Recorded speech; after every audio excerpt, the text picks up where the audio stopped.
Hello everyone, আজ বানাবো মাটির চোখায় পোলাও। এখানে পোলাওর চাল নিয়ে নিয়েছি, পেঁয়াজ নিয়েছি আর আদা নিয়ে নিয়েছি। এখন দিব কড়াই বসিয়ে, কড়াইতে দিয়ে দিব তেল গরম হয়ে যাওয়ার পর দিব পেঁয়াজ,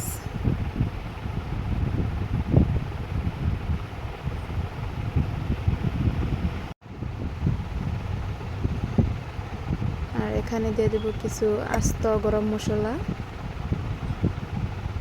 এখন ভালো করে ভেজে নেব পেঁয়াজগুলো লালচা লালচা করে। পেঁয়াজ ভাজা শেষ হয়ে গেছে, এবার দিয়ে দেবো চাল। এই চালগুলো প্রায় 6-7 মিনিট ভেজে নিতে হবে ভালো করে। তারপর যতটুকু চাল দিয়েছিলেন ওর ডাবল পানিতে দিব,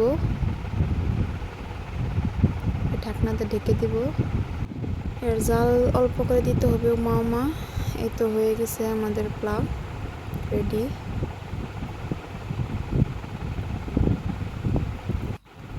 এই দেখেন ঝরঝরা হয়ে গেছে পোলাও।